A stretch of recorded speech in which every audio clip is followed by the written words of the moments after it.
This recording. All right. Here we go. 3, 2, 1. Hello, Guardians. Welcome back to Tower Casuals, the Destiny podcast. I'm one of your hosts, Corey Deerigan. Alongside me, as always, is the Jotun Toten, the Vault Dwelling, the Mayor of the Deepstone Crypt, the God-slaying favorite co-host on the Citadel, Mr. Josh Finney. Ugh. I better say, how are we gonna wrap this up? I don't know. Yes. There's too many names, Josh. You gotta stop doing. I'm about ready to go back to the Citadel. I'm ready to go back for another playthrough of Mass Effect. Yeah. But I'm starting at 2. I'm not going back to number 1. Sorry, number 1's a great game. Never going back to it. That's fair. I think that's how most people. I'm sorry. I saved the space racist. So.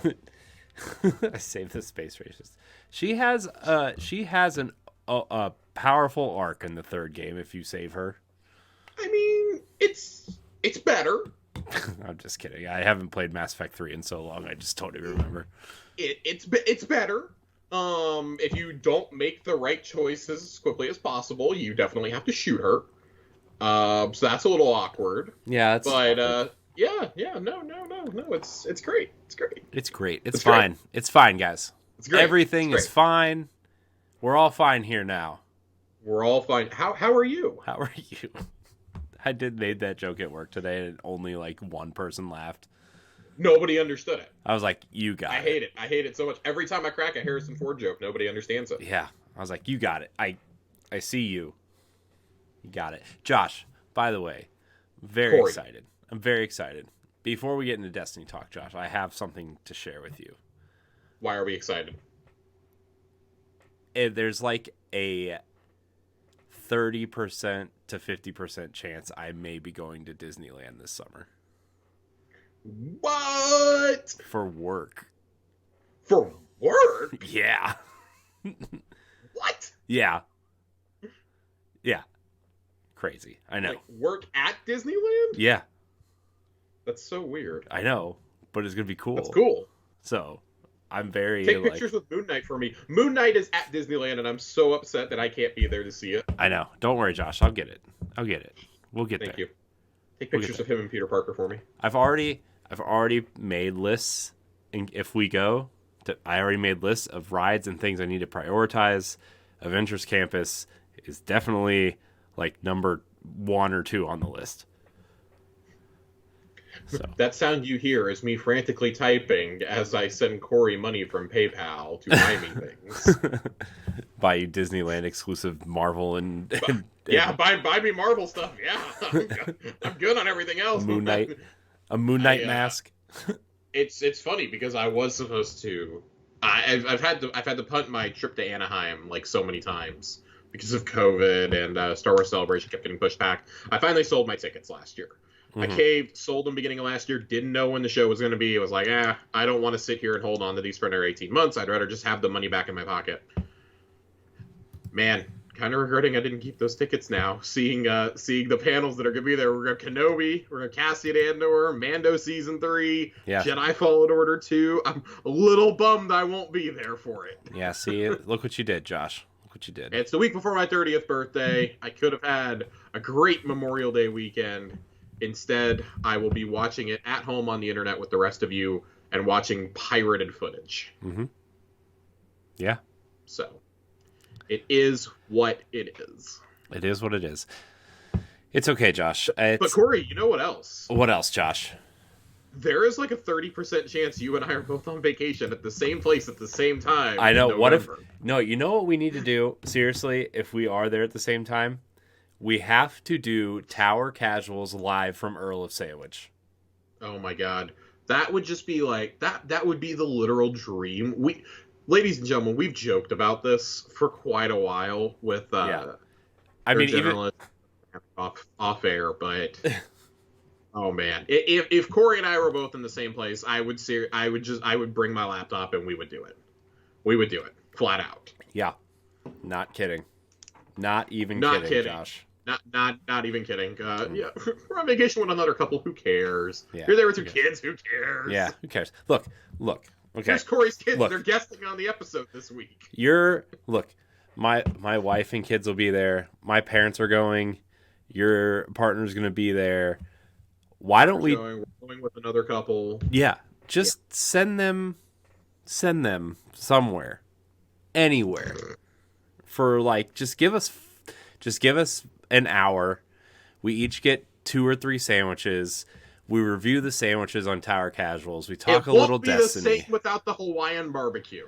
It's true. That is true. But we can get the holiday turkey. Maybe by then there will be enough outcry that the Hawaiian barbecue will be back. Josh. Hashtag save the Hawaiian barbecue. Yes. Hashtag save.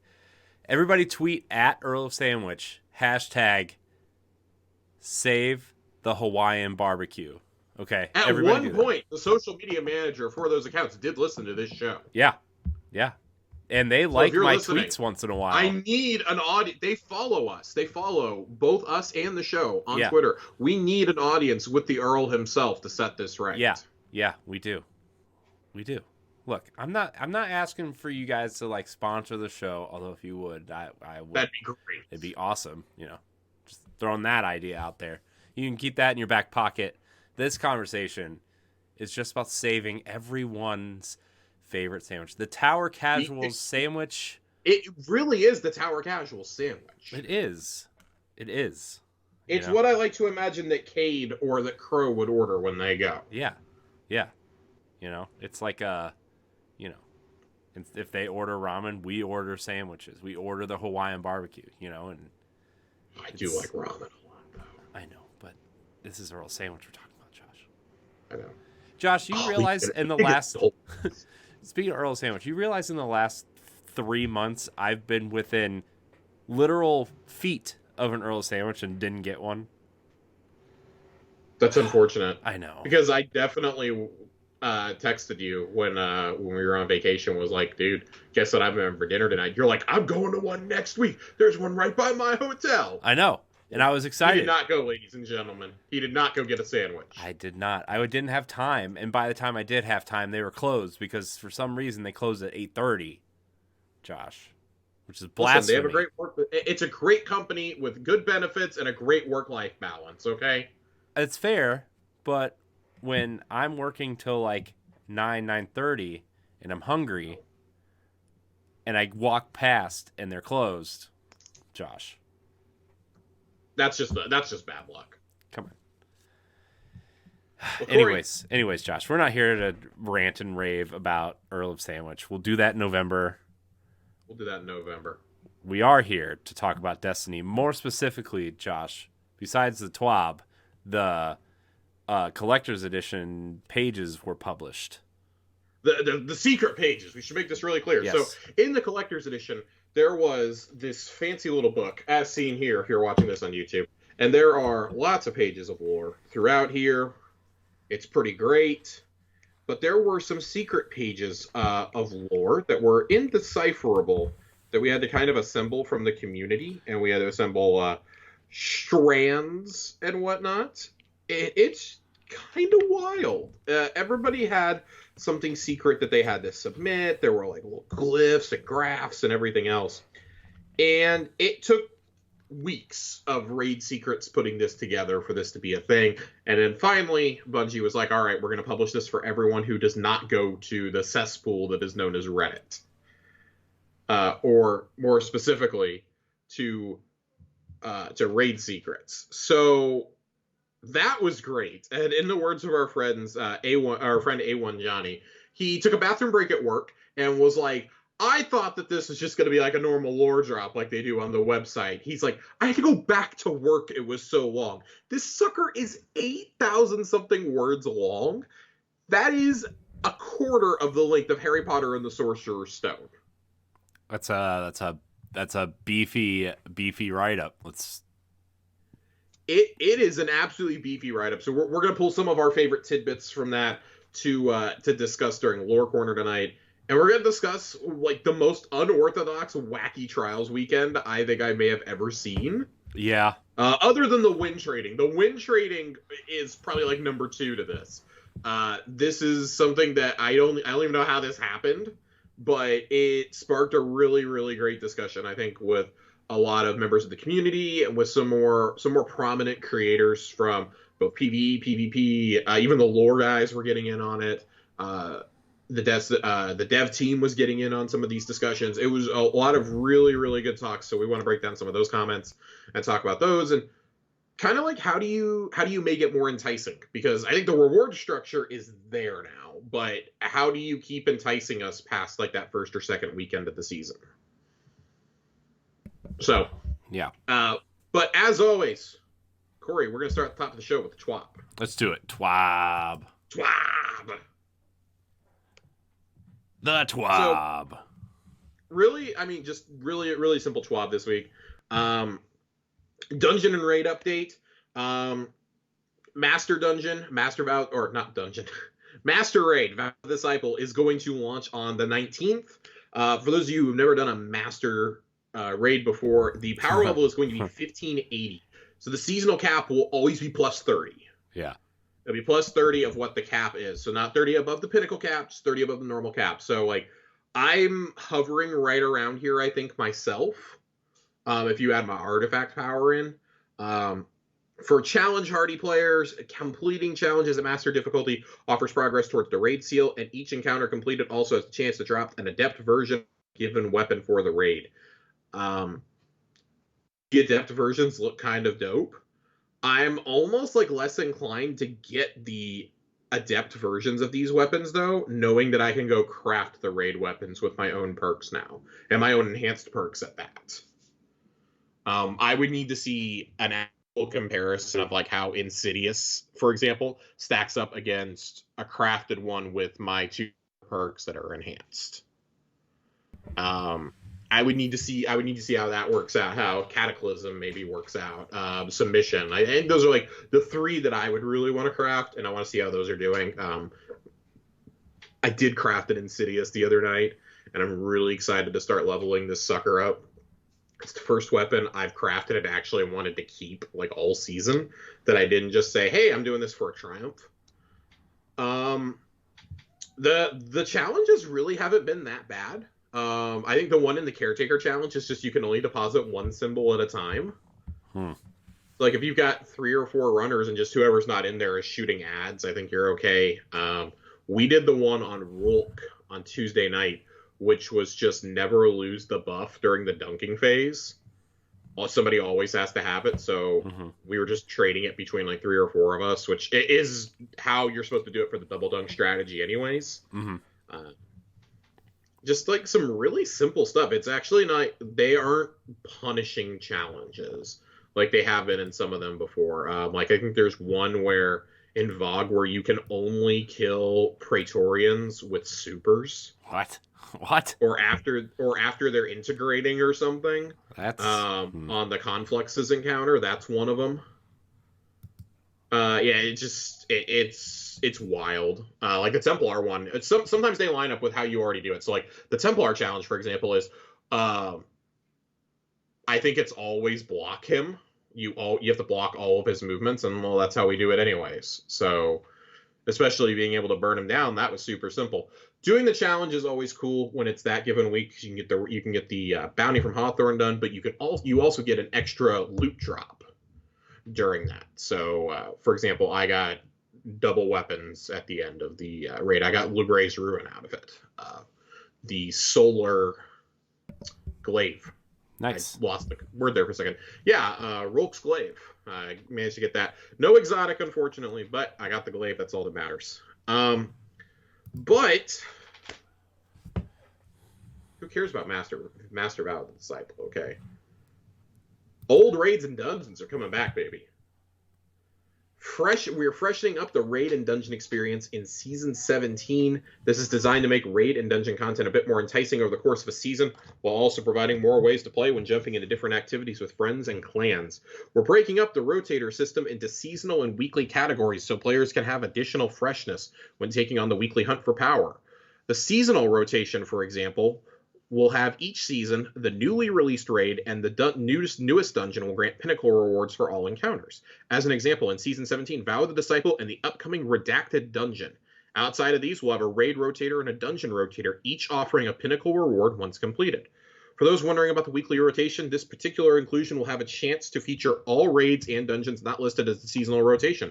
Want to revisit the Garden of Salvation? No. Want to go toe-to-toe with Riven because you feel hungry for that wildly impressive and stressful for as all heck for players like me that are prone to panic final encounter? Nope. Get the bread. What's different about the rewards, though? For the weekly rotation, completing the final encounter in any of the chosen raids or dungeons will award a pinnacle drop from a weekly challenge. For any raid or dungeon that offers a higher difficulty, such as Master Vogue, that higher difficulty will also be available to select should players be itching for an additional challenge.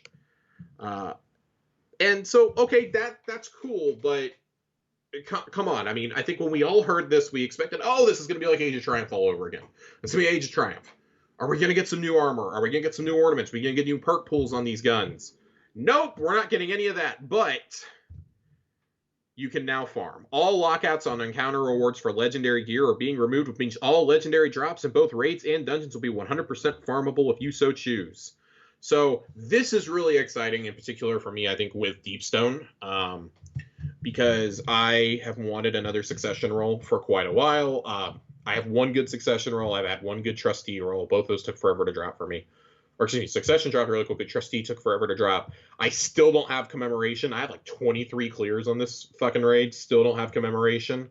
The LMG from Taniks. So when Deepstone comes up, you guys can catch me running Taniks repeatedly, trying to get that stupid LMG to drop. Or trying to get the cape out of the first encounter in Vogue. I'll be banging that out, trying to get that stupid cape to drop. Still don't have that. Have the full armor sets otherwise. I'd see Garden of Salvation being one, maybe like on a particular encounter. That first encounter specifically. Grind that out for whatever gear drops from that chest. I just don't see players wanting to go in and farm like Shattered Throne, Pit of Heresy, I feel like there's more efficient ways to farm the moon weapons. Like, anybody correct me if I'm wrong, but I think there's more efficient ways to do the moon weapons at this point. But I don't see you going in and farming those. You can already farm Prophecy. Grasp of Avarice, there's 4 unique weapons out of there. There's Matador, there's Hero of Ages, and IS Luna, and 1,000 Yards There. So there's 4 weapons. Cool. Like if you don't have those, like that's a super quick dungeon to run. You can just go grab those. I think Prophecy is probably the most time consuming. And then on top of that, it's like, okay, it's cool. This will be a way to boost people doing Last Wish, and I think especially Garden of Salvation. Garden of Salvation, whenever that week comes around, that's when you can expect to see a bunch of people trying to get Divinity. Like, oh my god, like people might actually want to do Garden of Salvation and might be willing to go help do Divinity runs. I think that's cool. If you want to go do Divinity runs, cool. Like, more power to you. There's a couple people in my group that I definitely would like to get that for. But just the weapons from both of those raids aren't super viable in anything, especially with the perk pools they had. Like, the perk pools were already underwhelming, but we've just evolved so much, especially since Last Wish. And I mean, even since Garden of Salvation, we've evolved so much in terms of how we look at perks. I mean, for reference, Garden of Salvation came out before Vorpal Weapon was a perk. We've seen the rise and fall of Vorpal as the do or die perk in that time. That's crazy to me. That's absolutely wild to me. Like, we had Divinity before we had tracking on legendary rockets. With the exception of, I think Bad Omens was the one that had it before that. But it's nutty. It's nutty is what I'm getting at. Like, Divinity was the one thing super worth getting, just like 1K is the thing super worth getting out of Riven. Now, you want to tell me that you're really going to let us farm? Let us farm 1K. It's been long enough. It's been 3 years. We're going on 4 years since that came out. This fall, it'll be 4 years. We're 3.5 years, almost at 4 years from when 1K started dropping. Like, let me farm those weapons like we were able to right before all the raids got vaulted. I'd really like to see a bonanza like that where we could possibly just grind out 1K. Like, it is... Let us grind out 1K. Let us grind for Vex Mythoclast, you know? I don't know. I feel like that would for certain, like, people are still doing Vogue and Deepstone. Not as much. Like, they definitely fell off for the it's always, and they're always going to fall for the newest raid, right? Right. But there are still people who want to do those.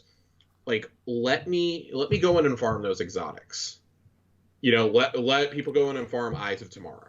Yeah. When it's the weekly raid, I don't see any reason why we can't remove that lockout. Right. I mean, look at when you remove the lockouts on things like Teraba and on Anarchy, on the Always on Time Sparrow. Like, when all the barriers were taken down for those, how many the barriers were taken off the catalysts for the raid layers? Like, how many people were in there grinding this stuff out, helping people get clears? Like, I still don't think I've ever seen the community be as into raiding as they were then, because that was farmable loot. That's what we wanted. Mm-hmm. And I'm glad that we're getting the farmable loot now. Like, I'm more excited to go in and farm spoils, frankly, on the Templar encounter whenever Vogue rolls around, or to do it on the third Deepstone encounter. Like, that's another one that's, like, super fast.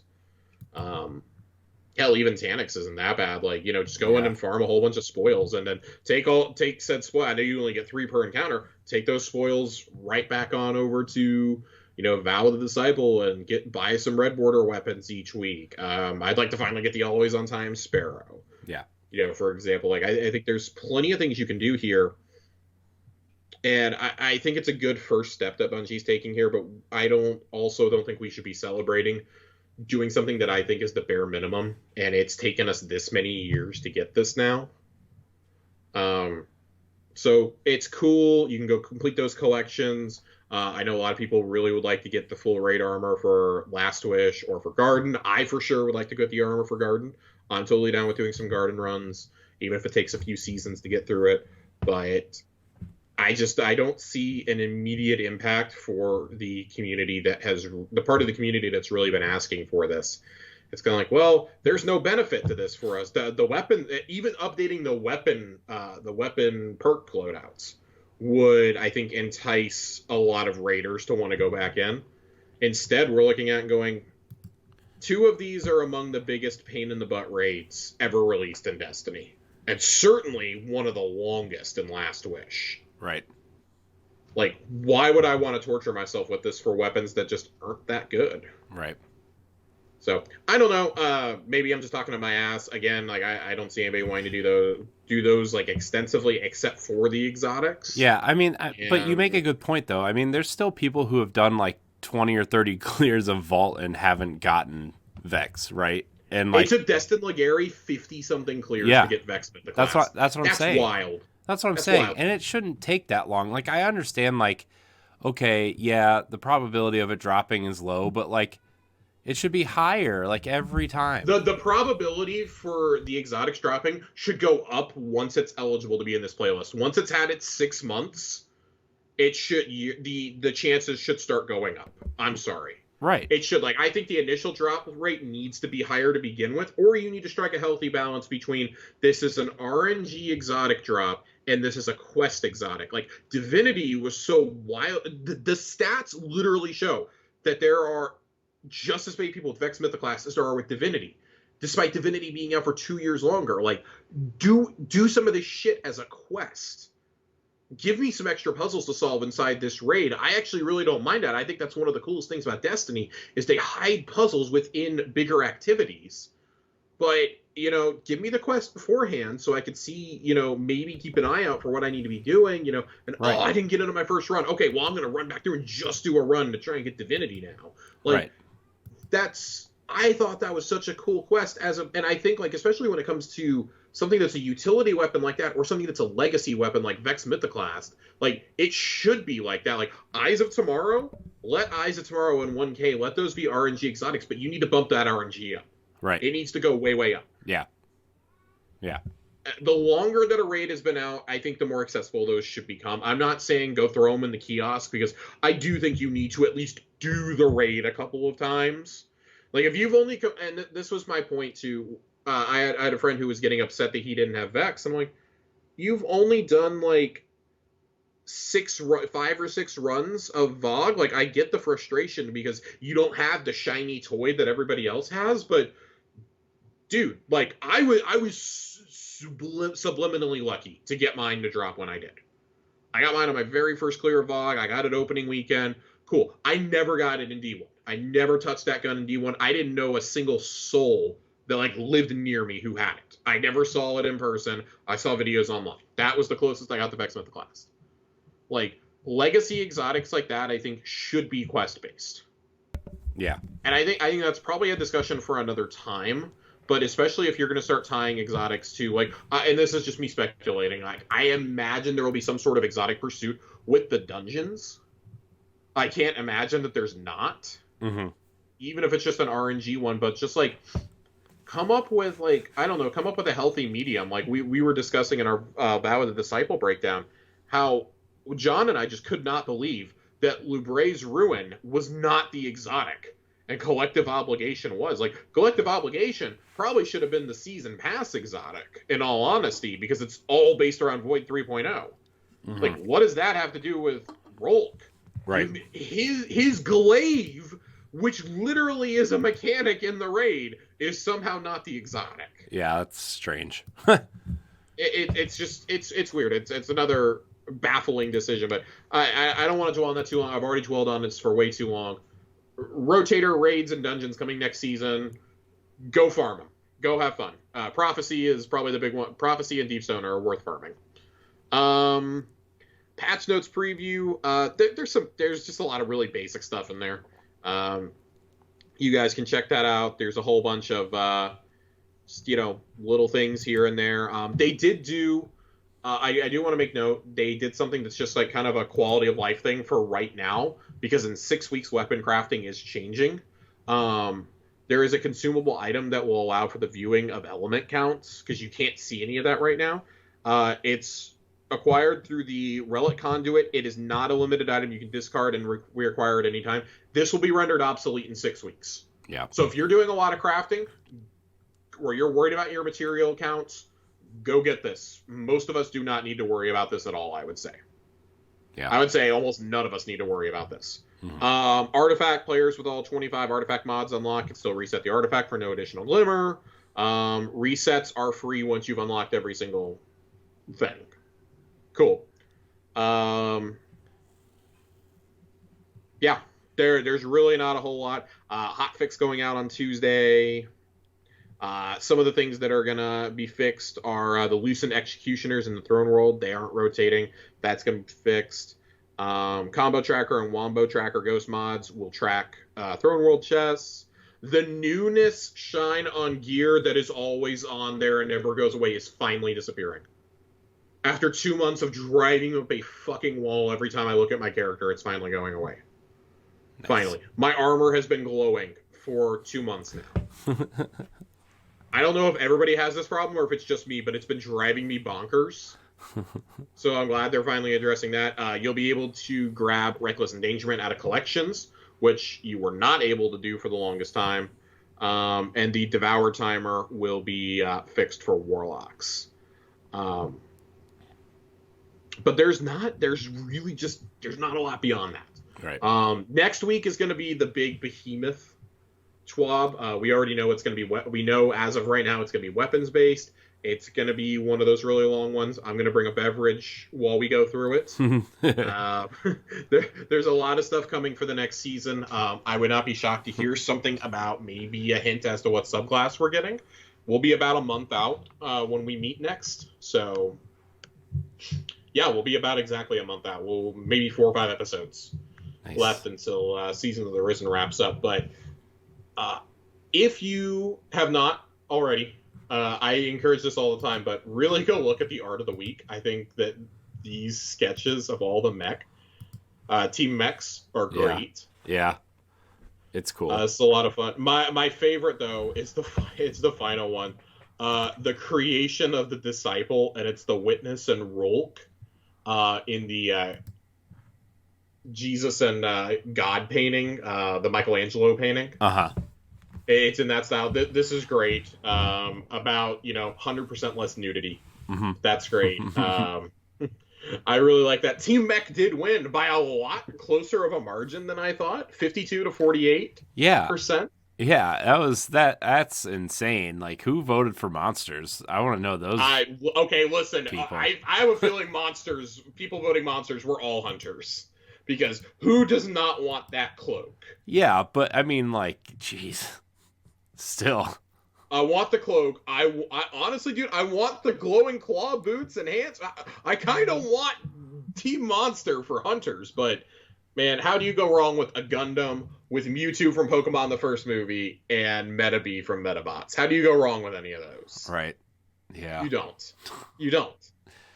Gosh, dude, I still think the Titan set is like one of the best things they've ever done. Like last That's year, the dinosaur set was cool. How close to copyright infringement is that? It's close. It's pretty damn close. Yeah. Mm-hmm. I wonder if they've been contacted. There's a laser sword that you can wield, so we're just not even hiding anymore. It's just a straight up Gundam. Yeah. One of the swords you get that during the Festival of the Lost this season is a laser sword. It changes colors depending on what your subclass is. Oh my dude, could you imagine? God, that'd be so cool though. Man. I'm very excited. Very excited for this. Same. Yeah, so that's it for the TWAB. Very, short, sweet, and to the point, even though my explanation was not. Let's shift gears for a second. Let's talk trials. Let's talk Trials of Osiris. We haven't talked trials in a really long time, and with good reason. I fell off the trials wagon sometime back around late October, early November. Hadn't really gotten back to it. I have not been having a great time in PvP when I've been trying lately. It feels, even regular PvP just feels like super sweaty these days. Trials is no different. I had some luck with, getting 3-4 wins on a card this last weekend.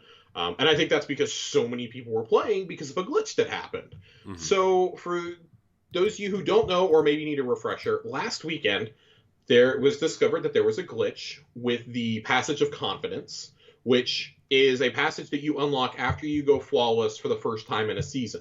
I thought this was a permanent unlock. You have to go flawless each season, which I think is a little silly. To be able to get this passage, but when you get this, what Passage of Confidence is you get bonus rewards from the Flawless chest. Well, it was discovered that after your 7th win, even if you had a broken passage, after 7 wins, you were still getting Adept Shayura's Wraths to drop. And that sparked complete pandemonium. Yeah. Everybody was running to get in there thinking, oh my god, Bungie's gonna nerf it as fast as possible. And the community managers were like, no, sleep soundly. We're not gonna fix it until after the weekend. Farm away. We don't want to punish you guys, which is kind of radically different from how these situations have been handled in the past. Right. Where it's been like, nope, cancel trials, shut it all down. Nope, they just let us go crazy with it. So it was one of those cases of, and I understand a lot of the community sentiment that I was seeing on Reddit, on Twitter. And it was, well, the people who go flawless all the time will have no problems getting their ideal roles now. Like, what about the rest of us who don't even have a shot in hell at trying to go flawless, let alone go flawless, then get a hold of this and try and get some drops before we're thrown into the flawless pool on Sunday? I think that was kind of the frustration of a lot of people, myself included. I'll be completely transparent here. I was really frustrated about it, but I wanted to read some of the comments around here. So I want to start with Bife's tweet. Really got me thinking about this. He tweeted this out on April 10th, which was Monday, I want to say. Sunday, Monday. It was one of those. Whatever. I don't know. What's the date today? 14th. All weird. It's okay. 14th. Yeah. Okay. Sunday, maybe. Yeah. Yeah. Yes. Sunday. Sorry, he's on the other side of the world, so trying to process that real quick. And he goes, in the most civil manner possible, thoughts on the way Shayura's is dropping this week. Personally, it really makes me question a bunch of stuff to do with what the ideal Trials loot system might look like and what's best for the health of the playlist. And there were a lot of constructive and also not at all helpful thoughts. I want to share a few of the ones that I thought were really good. At its shadow replied and says, my thoughts are that the trials loot and PvP loot in general needs to be massively increased to make PvP worth playing from a loot perspective. If Destiny is going to continue being a PvE and a PvP game, PvE cannot continue to have 95% of the loot. And then that kind of got into an exchange, and I'm not gonna read all the replies that he had. But Bob Boberson replied to him and says that I guess it's just some guy on the internet replying to him. If they do that, Boberson. It needs to be made. It needs to be. I'm not kidding. That's his name. Bob Boberson III. So funny though. It needs to be made accessible to everyone in some fashion and not locked behind a skill gate. There's a big difference between getting a high-end PvE loot and competing with the best PvP players. So I want to start here with these two comments and kind of deconstruct it, because I definitely agree. I agree with both of them. Like, I do think that, and I don't know if we're going to get there this year or not, or if we'll ever get there. Like, I think expecting to get a loot revamp the way that PvE did with the Witch Queen is just, you're fucking high if you think that's ever happening in PvP. I'm sorry. Yeah, I at this point, I've just kind of accepted, until they say otherwise, that PvP is just a thing that exists in the game for people who want to play something competitive that's not serious, right? That's I would agree with that. I mean, I understand like trials, to an extent. I mean, I don't even think Iron Banner is competitive enough anymore. Like, you know what I mean? I just yeah. I mean, so I guess let's start there. Let's start with the health of the PvP in general, right? It has not been great. And PvP has largely been responsible for sustaining Destiny and Destiny 2 during massive content droughts. Okay? Like, I see a lot of people every week trying to be like, oh, well, nobody cares about PvP. This is a PvE game. And I did have that opinion. I've really come around on the opinion over the last, probably 6 to 9 months, really since Season of the Lost came out, that, man, PvP really did do a lot of heavy lifting. When I think to, how weak some of the seasonal stories were in the past, Worthy, how much fucking Crucible I played that season. How much I played during Season of Opulence in between Menagerie runs, Season of the Undying, and when that and Shadowkeep were both underwhelming, how much PvP I was banging out with John and the boys. Really all the Shadowkeep year, how much Crucible I played at. I looked at my stats, and that's when I played the most Crucible I've ever played, was during that whole year. And that's probably the most fun I ever had, too. I know that was when all the complaints started, but that's probably when I had the most fun.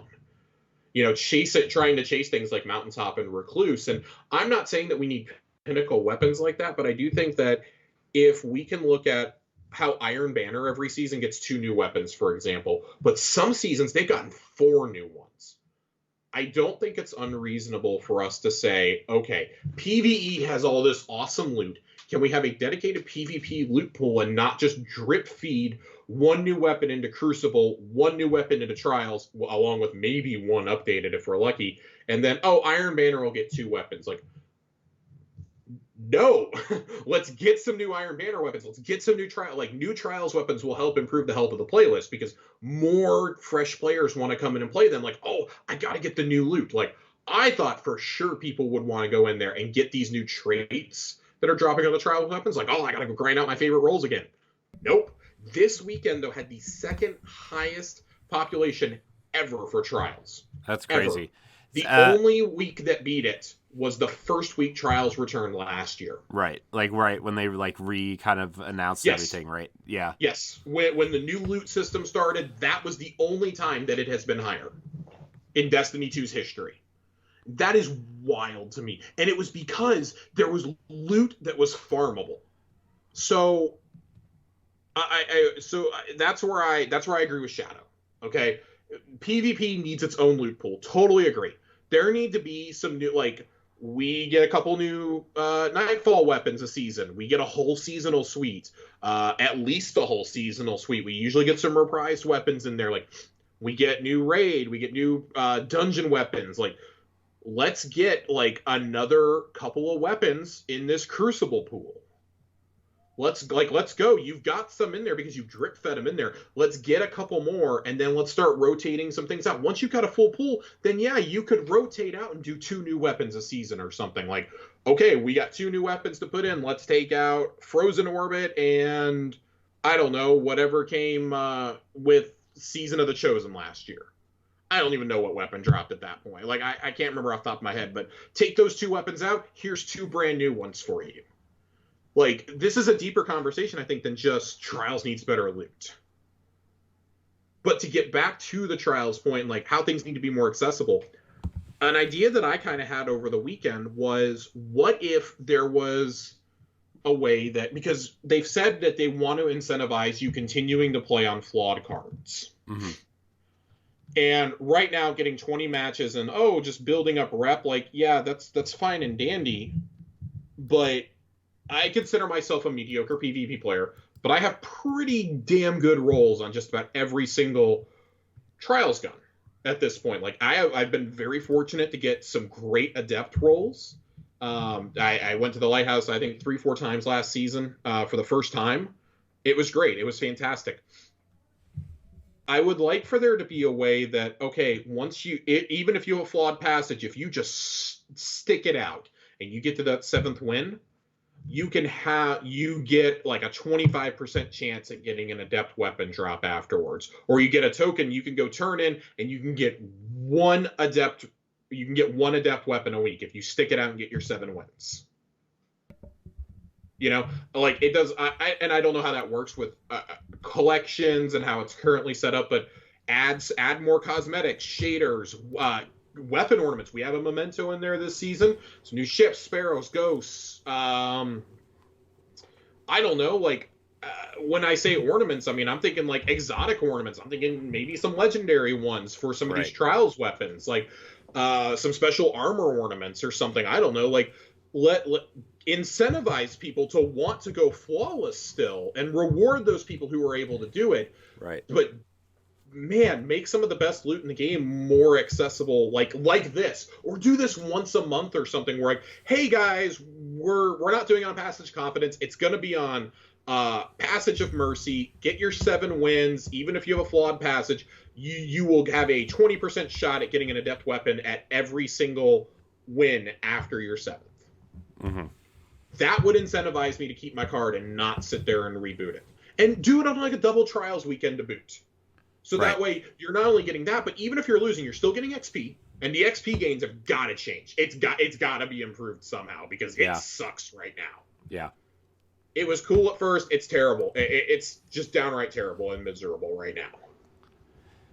And I don't think that's a good feeling when you've got something like Summoner back in the loot pool, which has been gone for a year. Brand new perk rolls, and you've got Aisha's Embrace, which is a great Void Scout rifle, but people are like, God, I really don't want to go in there. And now you're telling me, like, Reed's Regret with the Viced Stinger trait is now technically the best DPS in the game. You're telling me I got to go grind out another one of these or be fortunate enough to get another Adept one with the exact right roll? Right. If something is, like, looking like it's going to be meta-defining, and you have enough data for it early in the season, adjust your trajectory and, like, towards the end of the season say, hey, you know, when Trials is, like, at its lowest population for the season, be like, hey, second to last Trials weekend of the season, you know, the Passage of Mercy idea, and hey, it's gonna be Reed's Regret, it's gonna be the Adept version, you've got the 2 PvP traits in there, but you've got that Vice Stinger perk on there as well. Go nuts with it. Right. Go crazy. Right. It's not a perfect solution because there's always going to be somebody who's like, oh, I was out of town. Like, I had that problem when Trials relaunched. I was in Florida. Right. I didn't get to play it that first weekend when everybody else was like, oh my God, this is the greatest thing I've ever played. Right. Like, thankfully, I still got in some runs after that, but that's when everybody was getting Adept Reeds. Right. And I'm like, well, fuck me, ? Like, what else are you supposed to do at that point? Not go on vacation, Josh. Not go on vacation, clearly. And I think there's a difference between making it easy and making it accessible. I think those are 2 radically different words. So often we equate accessible with easy, and I think it goes back to the whole Dark Souls argument, right? Yeah. Well, when you say you want it accessible, you want an easy mode. No, I don't want an easy mode. I want it to be feasible. You still have to work your butt off to get those 7 wins for the average player. Right. Even playing on a flawed card. Yeah. But I want to continue here with some thoughts, because the next guy we're going to read from, I'm going to share a lot of his thoughts from this week, because I think Ascendant Nomad's really been hitting it on the head. He's one of my favorite content creators. He replies to Bife going, as a limited time event, make it about the loot and rework the comp playlist to be the hardcore experience. Trials has always been best when it was a carnival. And I totally agree here. When there are so many people in the playlist having fun, having a good time, trying to get each other some awesome loot. The comp rework is coming in Season 19. Mm-hmm. But what do we do for the rest of the year? What do we do until November when we get that, right? Right. I think that's part of the big question here. And then he kind of continues on. Let me pull I want to make sure that I pull these up correctly. Of course, everything's reloading on me right now. He goes, flawless, but it's treated like a challenge instead of a requirement to go to the lighthouse. 7 wins for 1 trip to the lighthouse. Flawless gets you bonus chests when you're there with exclusive loot. Mementos, Ascendant Shard, Ship, Sparrow, previous Trials weapons, previous armor. It could devalue the notion of going to the lighthouse to begin with, but after this weekend, I don't hate the idea as much as I thought I would. In the absence of a true competitive mode, make it about the loot. Everyone potentially wins. So I'm here for it. I'm totally here for it.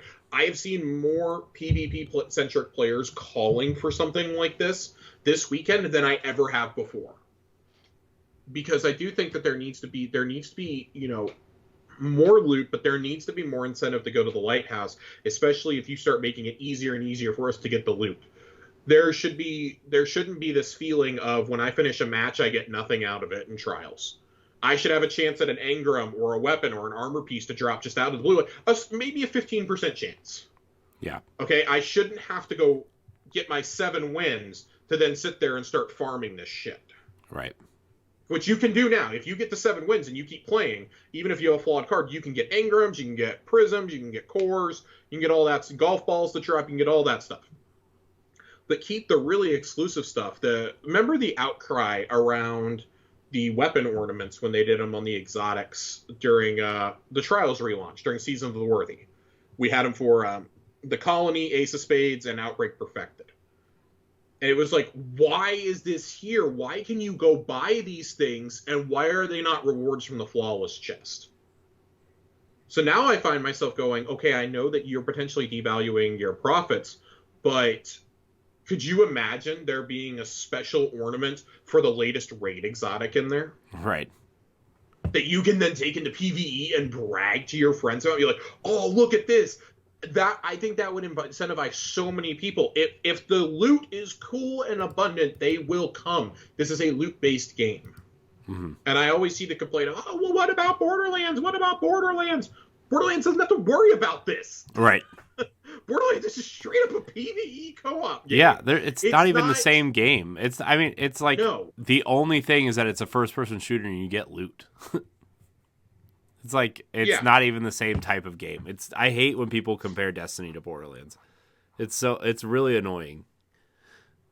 Like, I get where you're coming from, but like they're not even close to the same type of game. No. I do think that if you do this, so I want to read one more. I want to read one comment to. I want to read one reply to Ascendant. I honestly believe they should introduce. I'm not even gonna say this guy's name because it's so many letters. I honestly believe they should introduce ranked play in place of comp, and then your rank carries over into Trials. You can play 1 rank above your rank and 1 rank below. If you play with someone of higher rank, then you play in their ranks. Or you play with somebody, excuse me. You can get rid of the flawless pool at that point. 7 wins and no more than 3 losses gets you an adept weapon. Get loot even when you're losing. You have to play at least 10 ranked matches to get a rank and participate in Trials. I do think that would eliminate some of the cheaters and some of the hackers. Because I do think that's been an abundant problem on PC. It's still a problem. It's absurd. It's absolutely absurd. Even with anti-cheat, it's still there. Yeah. I do agree with this though. Like, nobody should go into trials feeling like they're coming out empty-handed, and especially like, and I'm not saying, oh, make it a free handout, but it can get really discouraging if you're going in and you're not consistently winning rounds. I'm not talking matches. I'm just talking rounds. Mm-hmm. It can be really frustrating because then you're not even accruing XP at that point. Right. You know, you get shut out 5-0 or 4 or 5-1 or something. You're getting like maybe 5 XP points. That's 10,000 to reset. Right. Like, I'm not asking for the world here, but I am asking, like, maybe make it a bit more serviceable, because then at least those lesser players, maybe they're getting an Ingram or 2 to drop for their time spent, or a weapon, or, you know, they can get an armor piece, an older armor piece or something. And then, hey, I've got enough XP, I can go bank those and get those couple free Ingrams from Saint. Like, those first 6 to 9 are pretty easy to get XP-wise. Right. Like, I can go get those in tournament, I can get some of the rewards off the track, I can maybe get to that first weapon that's there, and get that guaranteed roll on Eye of Soul this season, for example. That's what's there. Mm-hmm. But if you really, really push, you can get the God Roll Messenger at the end, you know, Rapid Hit Desperado for the taking. There's just so many different scenarios here, and at this point, like, Bungie has to be listening. They have to have seen the reaction to this last week and be like, yes, this is what we want. We have been begging for something like this for so long. Right. You know? Yeah. And I think to see a lot of prominent PvP players like Ascendant come out and say, hey, this was awesome this weekend. True Vanguard was for it. Like, people like that saying, yes, do more of this, please.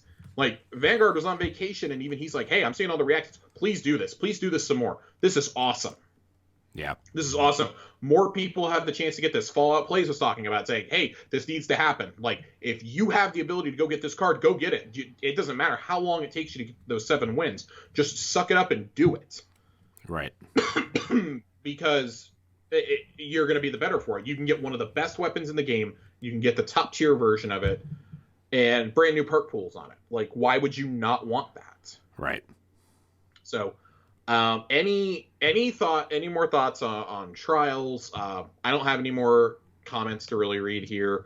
I think anything else that we see is just going to kind of get talked in a circle. Yeah, I mean, excuse me. I do have some stats here to read off really quickly here at the end. Sorry. Okay. Most average player matches per player since the first revamp week, which was last September. Average matches played per player was 30.8. That's matches. That's not rounds. That's right. Matches. Right. That's crazy. It's the highest. The highest was 37.4, and that was at the first revamp week. Freelance was more popular than the regular playlist for the first time ever, with 22% more matches, and more than 2 million matches were played for the first time since October. Wow. And I mean, you look at the weapons that were here. So final stats: over 2 million matches played, almost 410,000 players. It was up 12% over last week. 102,000 flawless players. That's actually down, believe it or not, 13%. But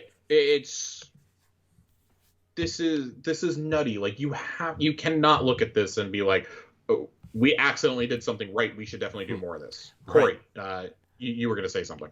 I was just going to say, like, I don't really have anything else to say other than what you've already said. You know, I think that they could do better things. I think that there are a lot of people playing, it seems, right? And so I think you need to, I don't want to say you need to reward those players, but, like, I think you need to do something to keep them around, you know, and, you know, kind of what we've been talking about the last 10 minutes or so. Like, that's a way to keep them around, you know? So I don't know. I just feel like they will come for loot. People will come for loot. Mm-hmm. Yeah. So, well, Corey, let's head into Lore Corner. Let's do it. Lore Corner. we've got some stuff here. This is a really, really, really long thing because there's a whole bunch of different things going on here. I'm gonna just touch on some tidbits from here. We're not gonna like read a whole bunch. No, we're gonna break it all down at the end. Like, no, we're just gonna kind of talk about it as we go. It opens up with some exchanges between Ikora and Mithrax here. Mithrax. Yeah, which I actually think is a little important. It's him kind of trying to figure out why on earth would the Traveler abandon us, and then you're so loyal to it, for example.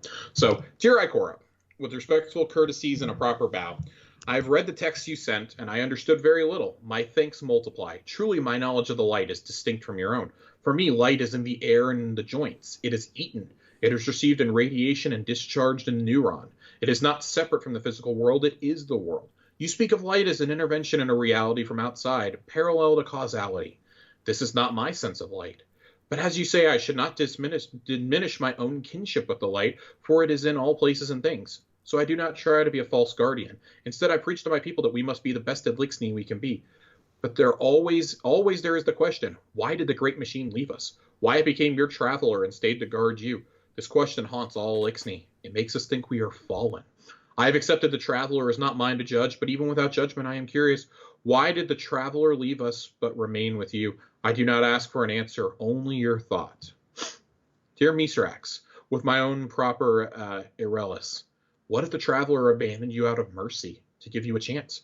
I won't pretend to understand what your people experienced during the whirlwind, nor do I ask you to measure your pain against ours. I only mean this. We know no human settlements beyond this system. We are surrounded by darkness, trapped at the center of a cosmic war. The traveler's presence draws the attention of every great power in our galaxy and beyond. It protected us and gave us the light, but in doing so it doomed us to war against its enemies. There is a very good chance humanity will go extinct here. But there are Elixni who survived the whirlwind. There are Elixni alive around other stars, alone and small in a dangerous universe, but free of any obligation to the traveler. I believe that the traveler despises coercion. I believe it would not force the responsibility of defending it upon one of its chosen species unless it had no other choice. Why then does it choose species to uplift in the first place? Why doom Elixni or humans to be a confrontation with the darkness? Perhaps it will not let the darkness coerce it into abandoning its purpose. Perhaps it doesn't value longevity the way we do. Maybe it values a short, bright existence more than a long, ordinary one. I have no idea. When the traveler left Reese, it gave your people a choice. Some chose to follow the traveler. Some chose to go make new lives. And you chose to stand with us against the night. So I want to just talk about these real quick. It's pretty cut and dry here. But focusing on what Ikora says here, there is a good chance humanity will go extinct here. And she talks about not knowing about human settlements beyond the system, but notes that there are, and we've seen Elixni gather around other stars. What if this is kind of, we know they like to set up things in the collector's editions and in the lore for what's coming in the future. What if this is part of what we're dealing with in Lightfall? That the traveler either gets captured and we have to free it a la Gaul, or it straight up runs. Yeah.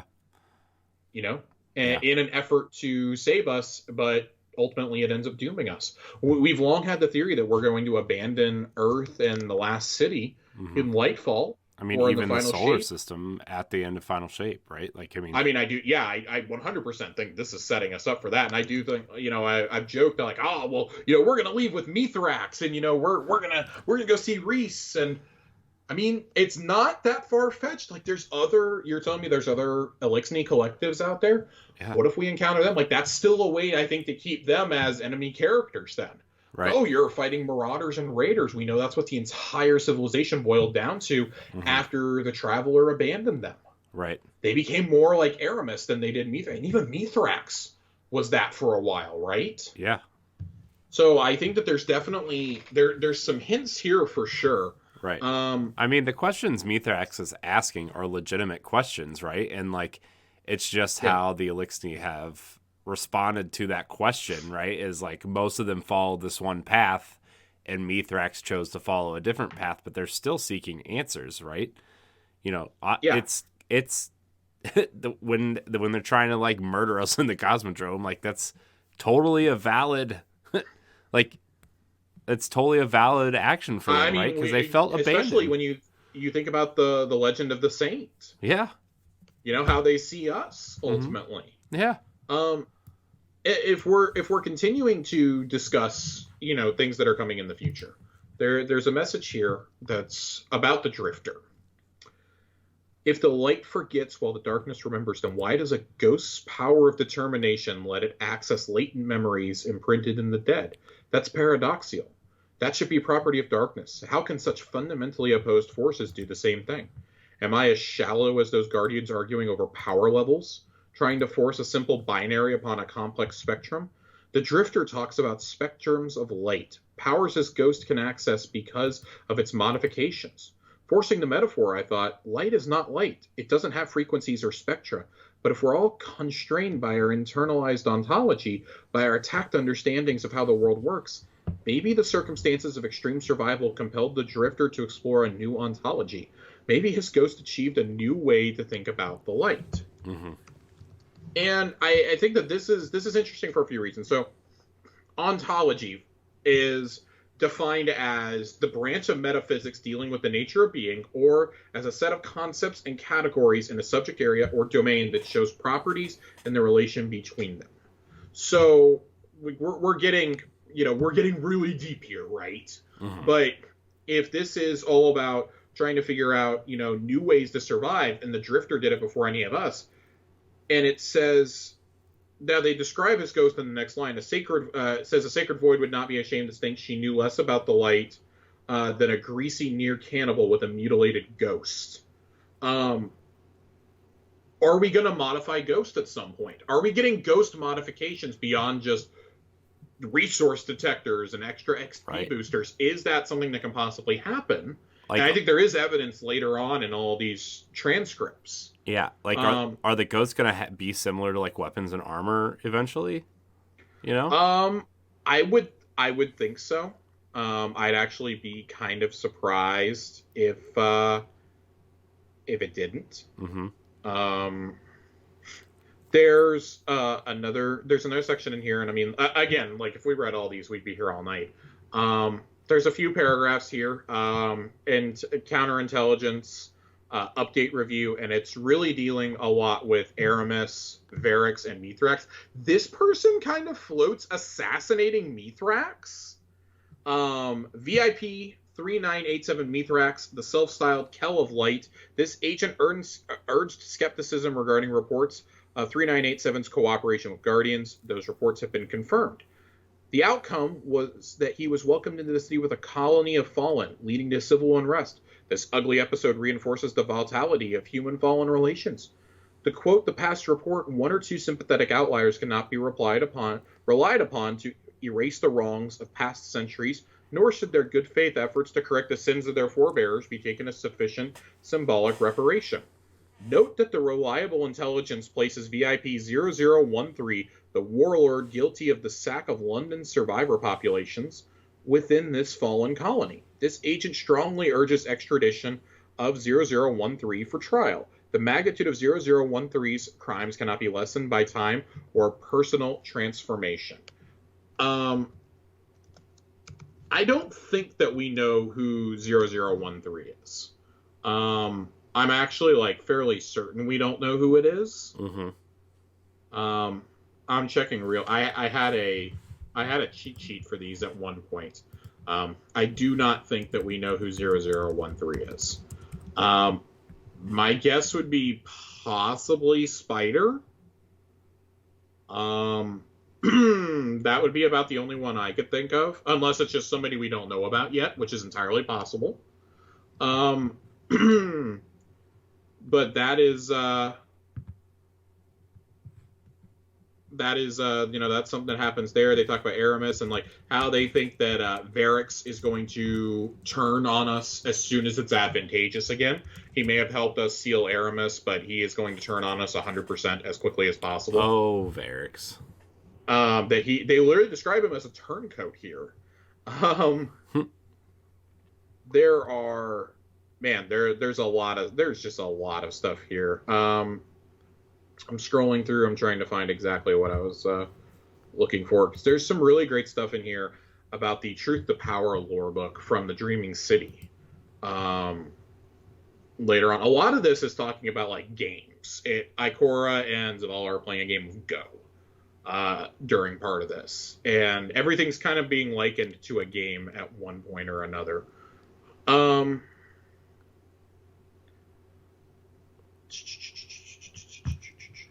Where is the exact paragraph I'm looking for? Sorry, there's so much here. There's a lot about the gardener and the winnower. Yeah. There's so much. There's 8,000 words, you said? 8,000 words, yeah. I mean, I'm maybe 2/3 of the way through down now where I'm scrolling. So there is one that's about us. That's about the young wolf that Chalco sends, one of the agents of the Hidden, one of Ikora's agents. You once told me you consider VIP 2014 to be a real friend. We are VIP 2014. Someone you trust implicitly, but 2014 was forced to use stasis during the events on Europa. I know he's just one of a number of powerful guardians from the Cosmodrome cohort, but there's no question they're an influence on their peers. I hear gossip that their ghost is overwhelmed sometimes by the need to support a guardian who's taken such huge risks. He tends to minimize his own needs rather than push back. He's barely even confided in other ghosts about his own repeated possession by the intruders. Silence about such an invasive trauma while he's working with a guardian who's consistently forced into close contact with the traumatizer? That worries me. How does that feel? Having a trusted friend set the precedent for guardians using the darkness to save the day? And I know exactly what we are. We're best frenemies with a history of intense mutual hurt and messy reconciliation, leaving a deep tenderness as well as an almost impenetrable knot of scars. What could be simpler? And I think that this is important. Like, this is how other guardians are seeing our guardian. And I do expect this, like we said, a lot of the plot lines are starting to converge. I do think that especially if Savathun is resurrected before the end of the year by Imaru, that we're going to have to deal with some of these questions. Oh, yeah. Especially if we get another darkness power in Lightfall, which I think is entirely possible. Right. If not pretty much assured. We're going to have to answer to a few people. And Ikora simply responds back to Chalco just saying, one stone, this is the Go board analogy again, one stone can change the whole landscape of the board. Of course I worry what side played that stone, but guardians make their own fate. Fuck yeah, they do. That's what I'm talking about. This is ridiculous. This is ridiculous that we're being doubted. We've never doubted no one bot for a second. But I do think that raises an interesting question that we talked about ghost modifications. I think this kind of furthers the evidence that we may get that. Like, we've never really, if you think about it, we've never dealt with how Ghost feels about all the events of Beyond Light, and especially the Witch Queen. You know, you see how mad he is when you're chasing Savathun. Right. You know, you hear that, and it's a little funny because it's so, like, out of character, and Ghost almost doesn't sound serious. Like, you killed my friends! Yeah. Like, it's just a little silly, but I think it does point to a deeper issue that we've never really discussed. Like, Ghost is an actual character, even though he's really our unreliable narrator at times. Right. He is an actual character with, you know, feelings, and we've never addressed what happened in Shadowkeep. We haven't addressed Beyond Light. We haven't addressed any of this. I mean, the seasonal events, he's just kind of sat there completely silent watching all of this, right? Right. At what point are we going to have, and I think that has to be saved for Lightfall or for the final. I don't think you can leave it till Final Shape. I think that has to be part of the story of Lightfall is if we're having to use darkness powers, like say the Traveler flees and we lose access to using the light. And we have to use stasis, and like if the poison vapor subclass is real and we use that, like how us only using that, how does that affect Ghost? Yeah. Are we going to be forced into an alliance with Savathun at some point? You know, that's entirely possible. Right. With the Lucian Brood. And I think dealing with how Ghost is feeling is going to lead to some really interesting plot lines, because that is something that even in the lore, we've really only tapped the surface of how ghosts feel. We feel the resentment of the Hive ghosts. You know, we've gone into some of that, and, you know, I think Finch still has a role to play in all this too. Oh, yeah. If this is the case, I think Finch has to come back into the story. Yeah. Yeah, I don't think he's going anywhere at all. I don't think he's going anywhere. I think it's an opportunity for, most ghosts are just like, they pop up, but they don't talk in game. Sagira was a rare exception. Right. Finch is a rare exception. Right. And Maru, it's really only been in recent years. And I mean, we have evidence of Sundance and Geppetto talking in the lore. They've never talked out loud. Right. Sagira had a ton of dialogue in the lore, but just what we had in Curse of Osiris. You can only pay Marina Baccarin so much money.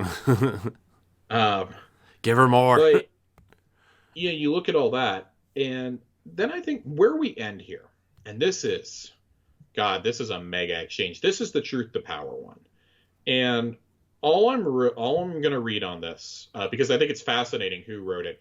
The head of Dead Orbit, Jalal, has written all these messages to Ikor, and they're going back and forth, just being increasingly snarky with each other, right?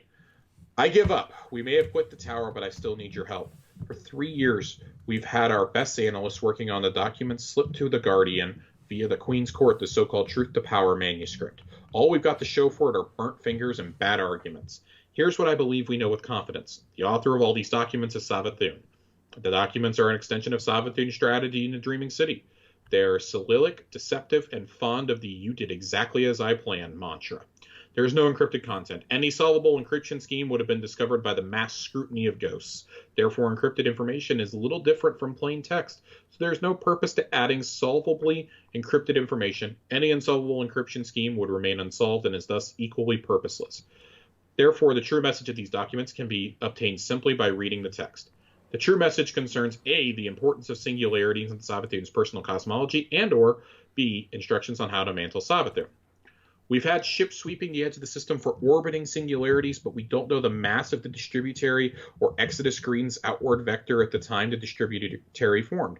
We don't even know if the distributary singularity inherited the exodus screen's vector, leaving it on an escape trajectory into interstellar space, or if it emerged at rest with respect to the sun, meaning it would fall directly towards the sun and pass through it over and over. Add the gravitational influence of the planets, and it could be anywhere by now. We were looking for a microscopic point in a volume larger than the solar system. We thought about using fleets of sensor mites to search for a gravitational influence, but then we realized the Nine are in competition with us to find the singularity. They would certainly use their phantom mass to interfere. Unless it's been right in front of us all along, right in the sky of the Dreaming City. Could they have found some way to harness the singularity, to park it where they can guard it? If so, we must obtain this capability. And then I like what Ikora says back. The Truth to Power documents are Dulin Karu's plea for her mother's love. She wrote a biography of her mother, an attempt at understanding in the hopes that Savathun would also understand her. Imagine how lonely it would be to live in the High Coven where everything, all communication is deception. Imagine if your mother had never once told you the truth about anything. And there's so much here. I really encourage everybody to read this, but the things I think that we can take away right away are, I like that the distributary is talked about a lot here. It is clear that the distributary is going to be something that we deal with, whether it's in this story or if that's something that we do in the first expansion after. Maybe that's the beginning of the next saga, is the distributary. Maybe Mara returns there with the Awoken of the Reef, and they're like, hey, our job is done.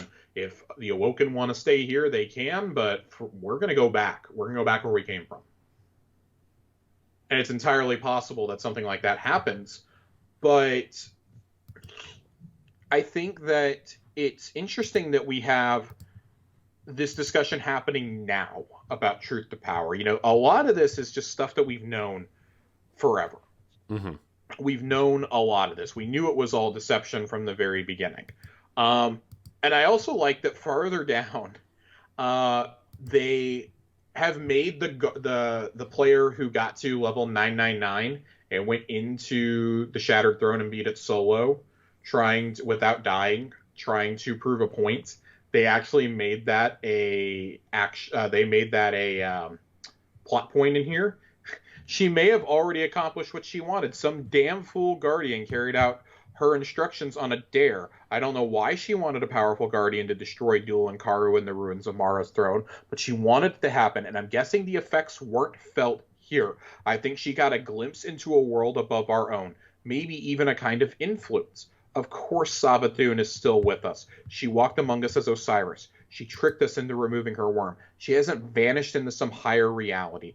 I don't think she built a wormhole into another universe and walked through it, although her intrigues with the Nine have focused on creating singularities from dark matter. She keeps a lot in irons in the fire, our witch queen. I think rather she sent instructions on how to mantle her. I think the whole Truth to Power manuscript is an ova, a manual on how to behave like her, how to describe her through action and thought so completely that you become her and thus give birth to her. It's done in the Books of Sorrow to recall her from true death. It might be done again.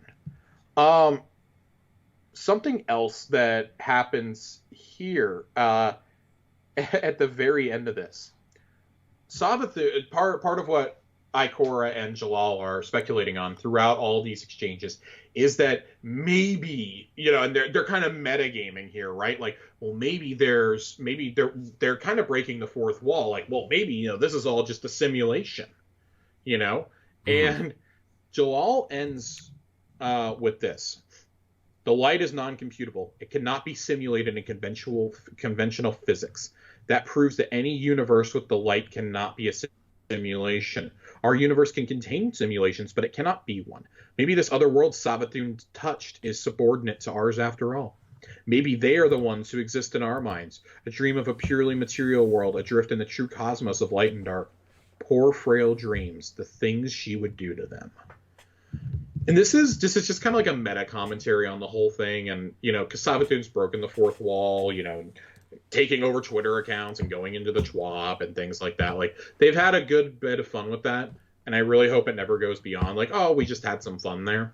Mm-hmm. That was just some brand marketing, because I think that you're kind of playing a dangerous game when you're saying that fictional characters are breaking the fourth wall from a video game into this. Like, it's not like Deadpool looking straight at the camera and talking. Like, right. This is actually like a gigantic like space opera at this point. Yeah. And this huge like Herculean Homeric epic, yeah. in the vein of the Iliad or the Odyssey, not as eloquent as that, but along those lines, the Says hero's you. journey. We're on the hero's journey as the young wolf, right? Yeah. So if we're doing that, like, I don't want it to ever be beyond that. I do like the idea that maybe I don't take the lines that Ikora says about her touching the world above her. I don't take that as her touching our world. Like, yes, we know she technically did that, but I don't take it as that. I take it as touching the world above. Maybe she did touch the distributary because we knew she was trying to get there. She's trying to get into the singularity. Like, maybe she did. Like, maybe there is something happening and we have to go cleanse the hive out of it eventually. I don't know. Like, there's so many wacky things you can do here. What is the true purpose of the Nine? Like, we've got 2 expansions left, guys. I'm going to start needing some answers on things that I've wondered about since 2014. Right. So we're going to kind of leave this there.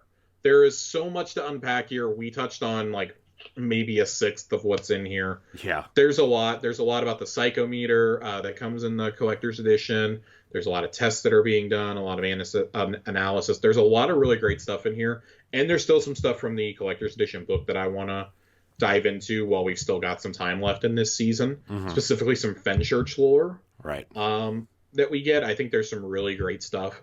But this is metagaming in the absolute most Bungie way possible. Yeah. They've been doing stuff like this since I Love Bees. Mm-hmm. And they've only gotten more complex in the last 18 years. Yeah. So there could be a load of nothing in here. These could all be signs of what's to come, or, maybe things that are still years away. They like to tease what's coming down the pipeline in the lore, though. Right. And I think hiding hints in things that the community had to come together to put together, like, they wouldn't have made it that painstakingly annoying if there wasn't a reason behind it. If there weren't things to be discovered in here. Right. So. You're all right there, Josh. I'm all right there. I'm all right. We have one more thing to do before we get out of here. We had a question come in. We did. Tonight, right before we started recording. If I can get my page to ever open up. Screw it. I'll do it on my phone. I'll do it myself. I'll do it myself. Yeah.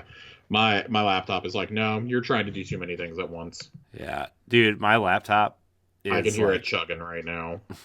my laptop will not stay on unless it's plugged in. I mean, it's a 2014 MacBook. It's had its run. Farewell, old chap. Yeah. Well, not yet. I need to figure out how I'm going to get a This new comes one. in from Andre. Top tier favorite moment of the season so far. So season of the Risen.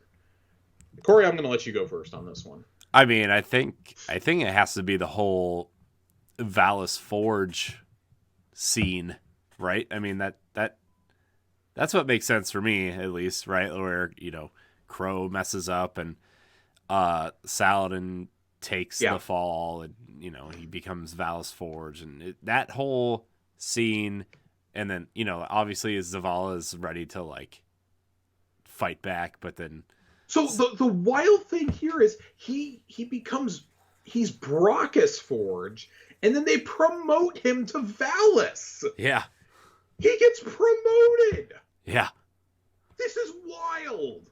I agree. There's nothing that tops that. That whole cutscene, the lore piece about Crow, the one that we get as a follow-up from Saladin, the message that Saladin leaves us, and I think the lasting image of seeing the axe and the Iron Banner pendant sitting next to the war table, like that all just kind of, I think, combines together to take something like, we don't have to have some 9-10 week epic. Yeah. Sometimes you can tell a more effective story in 4 to 6 weeks. Yeah. I mean, we always go... That's my moment. That's absolutely my moment. Yeah, I mean, we always go back to the scene where Zavala finds out who Crow used to be, right? And he still helps him up, right? This is kind of up there with that for me. Like, it's just such a powerful moment. And, like, those cutscenes are, 5 minutes long, maybe? We've gone whole seasons that didn't tell a better story. A lot of seasons. I think the cutscene is powerful on its own, but I think really, and this is what I was trying to get across in our lore readings from them. Pages 4 and 5 of the Quintessence book really, really, really enhance the understanding of that scene, I think. Because you understand why Crow was on the ground screaming when we walk in the door, but then you understand the gravity of Saladin's sacrifice also, that he keeps getting challenged to rites of proving aboard the ship, and it's basically like he's asking Kaido, please tell them to stop challenging me, like I'm so tired of killing them, essentially. And she was like, nope, you're a Valis now. And it's like, oh shit, he's already got a promotion. Even the dialogue in-game changes after that in the Psyops Battlegrounds. Zavala literally, if you do the Cosmodrome one, you can get a line of dialogue at the end of it where Zavala tells Saladin, you would tell me if I needed to come rescue you, right? And Saladin says, fear not, I'm safe, my old friend. And it's just like, oh my god, it's this moment that we've waited for so long for these two to actually have a relationship, and now one of them is off with the other's booty call. I forgot. So the fact that Saladin goes from not trusting the Cabal this time last year to now being on the War Council as a Valis. Like, if I don't get a scene in the final shape or in Lightfall of him holding his axe and leading them into battle, we have been gypped as a fan base. I want Saladin to add horns to his helmet. Dude, I really, really hope that he has a new set of armor when he shows up for the Iron Banner rework next season, saying that Keitel had some ideas on how to improve the banner. Yeah. I'm so curious for what that means. Yeah. Gosh, that'd be cool. And I think the fact that we could sit here and have these conversations is evidence enough that is just such a great plot line. What if they merge like the wolf motif with like Cabal armor?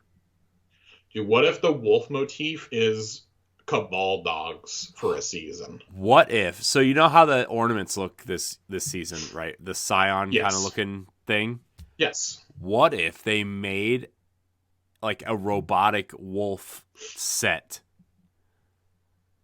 that kind of looked like the Scions with a wolf kind of motif going on. I'd be okay with that.